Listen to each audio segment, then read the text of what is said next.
मन जो है, जो पवन की तरह से गतिमान है, उस मन को भी उस जगह तुम केंद्रित कर लो, वहाँ पहुँचे जाइए, वहाँ पर जा कर के तुम ठहर जाओ, स्थिर हो जाओ, तब तुम्हें उसके दर्शन होंगे। तो आप समझ लीजिए कि ये केवल वो विधि है जो गुरु बताते हैं। और वहाँ जाने के लिए कहा कि वो जिससे मिलना वो कैसा है, पानी से भी पात्रा, धुआं से भी झीन, पावना वेगी उतावला, सो दोस्त कबीर कीन। उस दोस्त को कबीर ने किया, उस मित्र को अपना मित्र बनाया, जो पानी से भी पतला, धुआं से भी झीना और पवन से भी तेज वेग वाला उतावला है, सब जगह फैला हुआ है। उसमें स्वयं को स्थिर करना होता है। और वहाँ जब स्थिर हो गए तब क्या होता है, गगन मंडल में अमृत का कुआं, तहाँ ब्रह्म का वासा। जहाँ परमात्मा का वास है वहीं पर अमृत का कुआं। तो यहाँ जब आपका ब्रह्मरंध्र में ध्यान होगा, यही वो अमृत का कुआं है, जहाँ ध्यान लगा कर खेचरी मुद्रा में अंदर ही अंदर रस टपकने लग जाता, बूंद टपकने लग जाती है, अमृत का कुआं। सगुरा होवे भर भर पीवे, निगुरा मरत प्यासा। जो गुरु वाला होगा वो अमृत पिएगा। और निगुरा मरत प्यासा, निगुरे लोग इस दुनिया में प्यासे ही जाएंगे, ये काम मेरा और पूरा हो जाए तो बस जिंदगी पूरी हो जाए, ऐसे सोचते रहते हैं। किसी भी आदमी की कभी भी दुनिया में चीज़ें पूरी नहीं होती, इच्छाएं बाकी रह जाती, मरते समय तक भी काम बाकी रह जाते हैं। तो क्या करना चाहिए? कबीर ने इस बात को कहा कि तुम उस जगह अपने आप को जोड़ो जहाँ से जोड़ने के लिए तुम्हें दुनिया में भेजा गया, कि मनुष्य की देह है, इसी में तुम पा सकते हो मन मथुरा दिल द्वार का, काया काशी जान, 10 द्वारे का पिंजरा, तामे ज्योति पहचान। ये मन जो है, इसको मथुरा, दिल को द्वारका, काया को काशी समझो। मतलब इस देह को देवालय बनाओ और इस 10 द्वारों के पिंजरे में उस ज्योति को पहचानो, जिसको ढूंढने के लिए तुम मथुरा में जाते हो, द्वारका में जाते हो, काशी में जाते हो।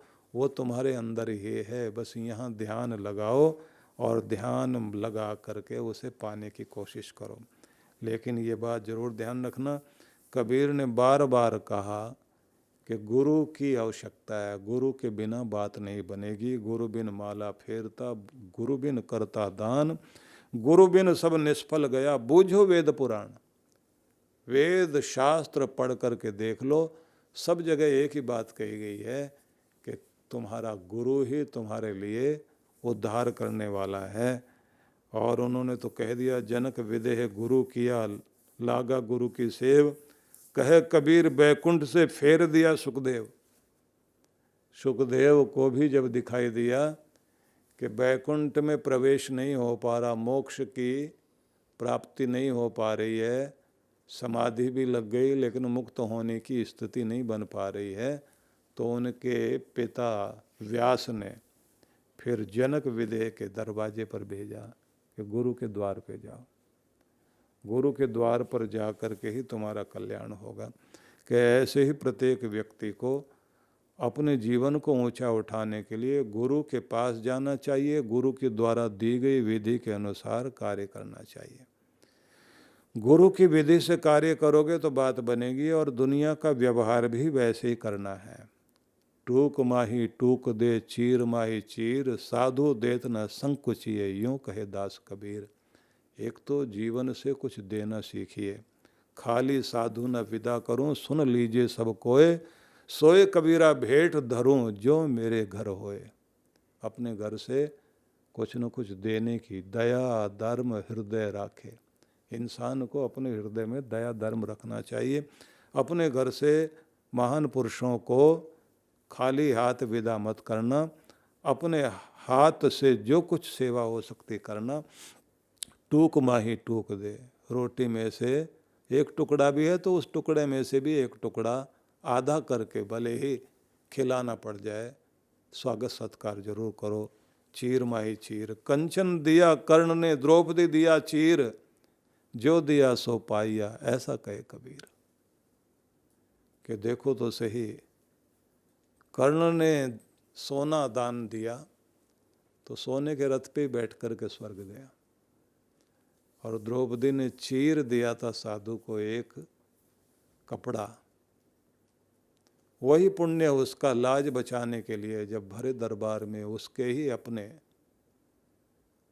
अपनों के द्वारा ही अपनों का अपमान होता है इस दुनिया में, पुण्य ही सामने आकर के खड़ा हो गया।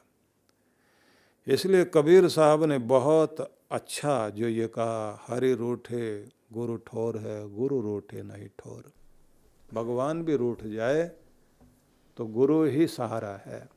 तो गुरु को अगर तुमने नाराज कर दिया फिर कहीं कोई सहारा नहीं। इसलिए गुरु की शरण में जाकर अपने जीवन का कल्याण करना चाहिए और प्रेम पूर्वक जीवन व्यतीत करें, नियम पूर्वक जीवन व्यतीत करें तो कल्याण होगा। स्वामी रामानंद के 12 शिष्यों में सारे ही अद्भुत थे। रैदास और कबीर ने भी अपना स्थान ग्रहण किया वहाँ, और रामानंद के कारण कबीर और कबीर के कारण रामानंद धन्य हुए। और उसी रामानंदी परंपरा में ही हम लोग एक ऐसे संत को देखते हैं कि जिन्होंने भारत का एक और रूप बदला, कि जिस समय पुराणों का वह प्रभाव, जिसमें हम लोग देखते थे कि कुछ लोग अपने अपने इष्ट देव को इतना महत्व देने लगे कि दूसरे के इष्ट देव के प्रति लड़ने मरने को तैयार हो जाते थे। मतलब जो शैव हैं वो वैष्णव लोगों को पसंद नहीं करते थे। जो वैष्णव है वो कहते थे कि शिव कुछ नहीं है, सिर्फ विष्णु ही सब कुछ है। जो शाक्त थे, शक्ति को मानने वाले लोग थे, वो कहते थे कि ब्रह्मा विष्णु महेश सब हमारे यहाँ आकर के हाथ जोड़कर खड़े होते हैं। गणपत्य उपासक जितने भी थे, गणपति को मानने वाले, उन्होंने ये कहना शुरू कर दिया कि गणपति में सब कुछ आ जाता है। तो एक ऐसी स्थिति कि एक भगवान को मानने वाले भी अनेक भागों में बट गए। तो एक ऐसा संत जिसने सरल भाषा में, विद्वान थे, संस्कृत के प्रकांड पंडित, और कहना चाहिए कि संस्कृत के कवित्व से युक्त, मैं चर्चा कर रहा हूँ गोस्वामी तुलसीदास जी महाराज के।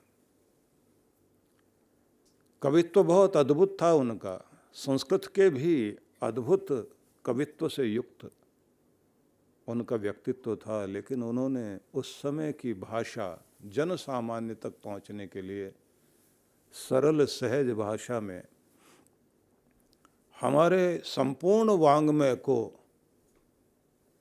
सार उठाकर इस तरह प्रस्तुत कर दिया। और वो युग था कि जिस समय सामंती युग में, या कहना चाहिए नवाबों का प्रभाव,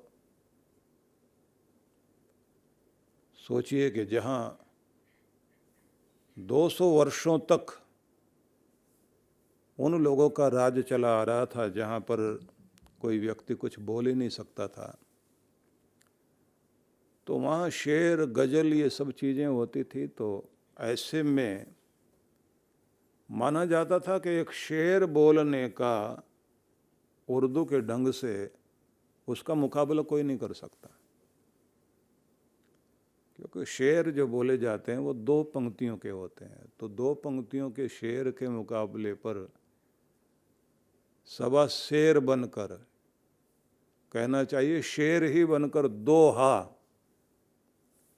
2 पंक्तियों का दोहा कबीर ने भी कहा और इधर गोस्वामी तुलसीदास जी ने कहा।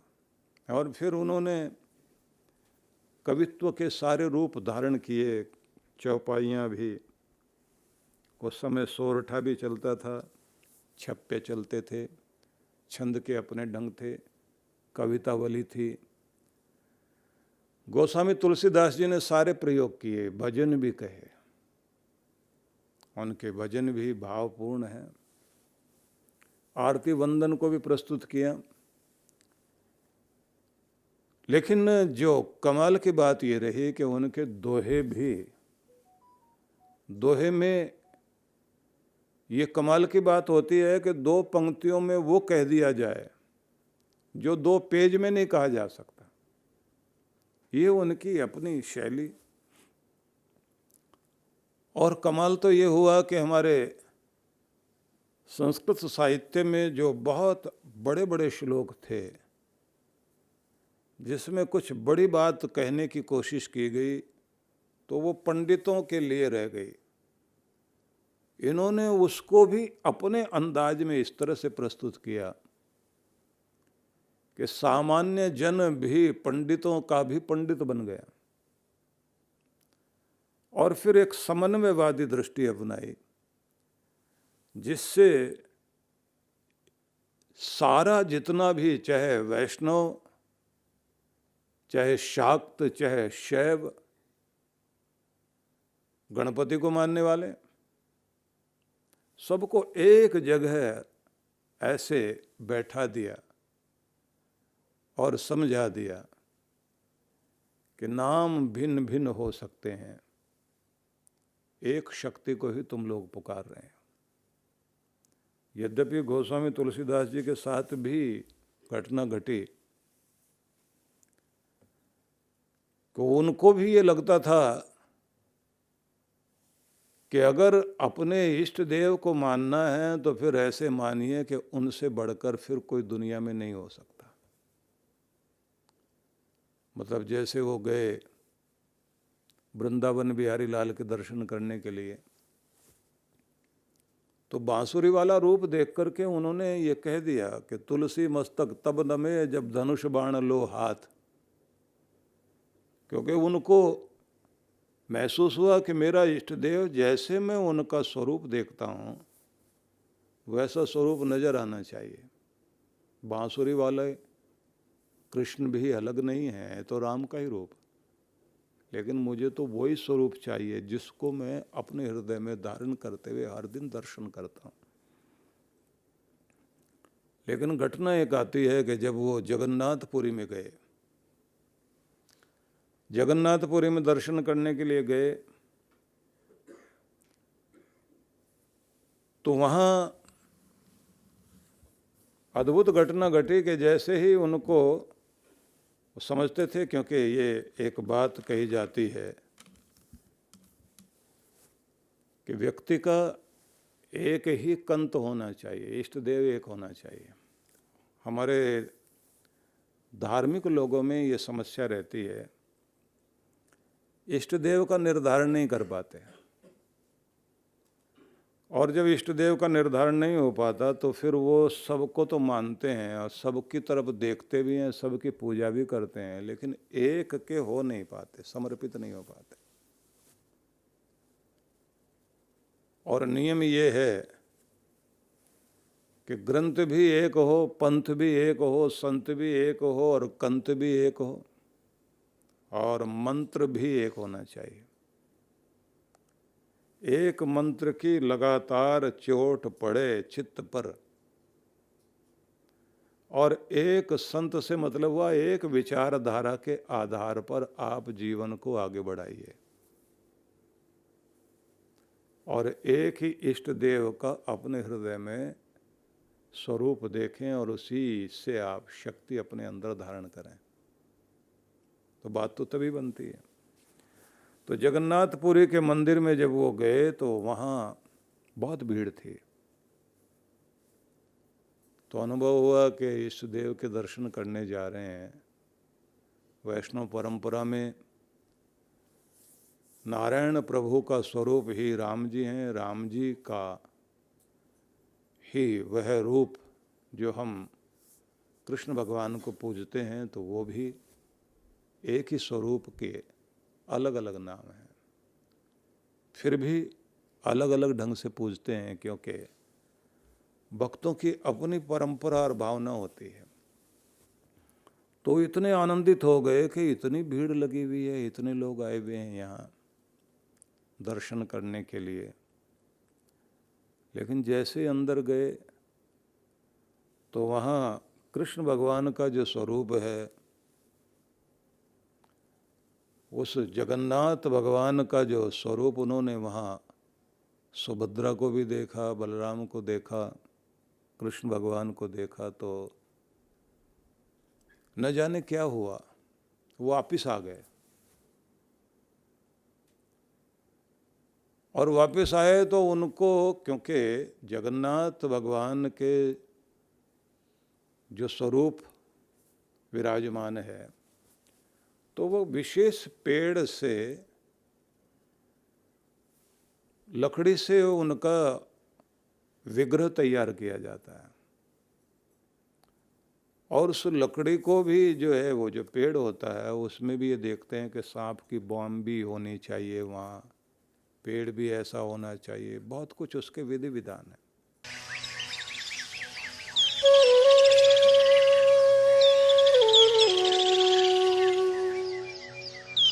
सद्गुरु श्री सुधांशु जी महाराज द्वारा मानव सेवा को समर्पित संस्था विश्व जागृति मिशन वर्ष 1991 से धर्म, समाज एवं मानवता की सेवा में संलग्न है। यह संस्था 90 मंडलों, सेवा केंद्रों के माध्यम से न केवल भारत अपितु देश के बाहर अनेक देशों में सेवा के कार्य कर रही है। संस्था की स्थापना से लेकर अब तक विगत 30 वर्षों में जहां लोगों को सन्मार्ग पर प्रेरित करने के उद्देश्य से गुरुवर ने 7000 से अधिक प्रवचन दिए हैं, वहीं देश के राज्य की राजधानियों व प्रमुख नगरों में लगभग 40 आश्रम, 25 मंदिर, सत्संग भवन व ध्यान साधना केंद्रों का निर्माण हुआ है। दिल्ली में करुणा सिंधु धर्मार्थ अस्पताल एवं फरीदाबाद के आरोग्य धाम अस्पताल में लाखों जरूरतमंद रोगियों का उपचार व ऑपरेशन किया गया है। अनाथ गरीब बच्चों के लिए सूरत में अनाथाश्रम, दिल्ली एवं कानपुर में गुरुकुल, फरीदाबाद में ज्ञानदीप विद्यालय, मुरादाबाद में सृजन प्राइमरी स्कूल, झारखंड के रुक्का खूंटी गांव में आदिवासी बच्चों के लिए 2 पब्लिक स्कूल समेत दिल्ली में उपदेशक महाविद्यालय भी बनाया गया है। इन शैक्षणिक संस्थाओं में लगभग 2500 बच्चों को शिक्षित व संस्कारित किया जाता है। दिल्ली के आनंदधाम आश्रम में जहां वृद्धाश्रम एवं वानप्रस्थ संचालित हैं, वहीं आश्रम की कामधेनु गौशाला में 125 गौओं की सेवा की जाती है। कामधेनु गौशाला की तरह ही देश के प्रमुख नगरों में 7 अन्य गौशालाएं भी संचालित हैं। साथ ही पूजा पाठ, यज्ञ अनुष्ठान से लोगों में धार्मिक भावना जागृत की जाती है। ओम अग्नये सप्तजिह्वाय स्वाहा, ओम अग्नये हव्यवाहनाय स्वाहा, ओम अग्नये शोधनजाताय स्वाहा। गरीब जरूरतमंद महिलाओं को सक्षम बनाने के लिए जहां कई तरह के प्रशिक्षण दिए जाते हैं, वहीं गरीब कन्याओं के विवाह में सहयोग भी किया जाता है। प्राकृतिक आपदा जैसे कि बाढ़, भूकंप, तूफान आदि में जहां मिशन द्वारा प्रधानमंत्री राहत कोष में सहयोग किया जाता है, वहीं जैसे वर्तमान में चल रही महामारी कोरोना संकट काल में जरूरतमंदों को भोजन, राशन किट व सांसों के संकट से जूझ रहे जरूरतमंद मरीजों को देश विदेश से मंगाकर ऑक्सीजन कंसंट्रेटर बांटे गए। मानव सेवा को ईश्वर भक्ति मानते हुए सेवा परमो धर्म के भाव से विश्व जागृति मिशन के सेवा कार्य निरंतर जारी हैं। आइए मिशन के सेवा पथ पर बढ़ते कदमों में कदम से कदम मिलाकर चलें और मानवता की सेवा में दान सहयोग कर पुण्य के भागीदार बनें।